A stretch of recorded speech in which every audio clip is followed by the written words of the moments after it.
महाराष्ट्रातील शेतकऱ्यांना 16,000 मेगावॅट वीज लागते। ही वीज उपलब्ध करून देण्यासाठी महायुती सरकारने मोठं पाऊल उचललंय। यात महाराष्ट्र सरकारने सौर कृषी वाहिनीची नवी योजना आणलेली आहे।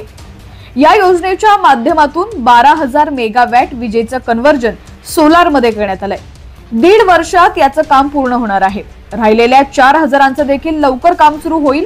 2 वर्षानंतर शेतकऱ्यांच्या शेतात जाणारा युनिट हा सोलारचा असणार आहे।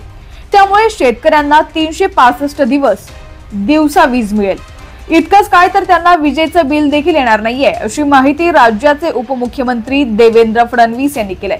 बघा काय म्हणाले फडणवीस।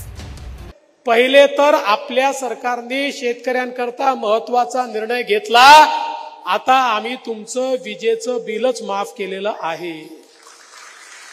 कोणत्याही शेतकऱ्याला विजेचं बिल भरावं लागणार नाही। आणि सोबत दुसरं काय केलंय? आम्ही सौर कृषी वाहिनीची योजना आणली। महाराष्ट्रातल्या शेतकऱ्यांना 16,000 मेगावॅट वीज लागते। त्यापैकी 12,000 मेगावॅटचं त्या ठिकाणी आम्ही हरित ऊर्जीकरण किंवा सोलर मध्ये कन्व्हर्शन सुरू केलंय, जे 1.5 वर्षात पूर्ण होणार आहे। उलट 4,000चं आता काम अजून चालू करतोय।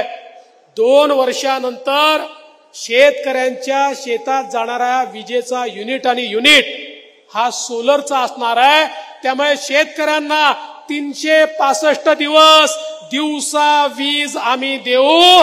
त्यांना रात्रीच्या विजेची आवश्यकता पडणार नाही। म्हणजे विजेचं बिलही नाही आणि 24 तास तुम्हाला वीज त्या ठिकाणी देण्याचं काम आपलं महायुतीचं सरकार या ठिकाणी करताय।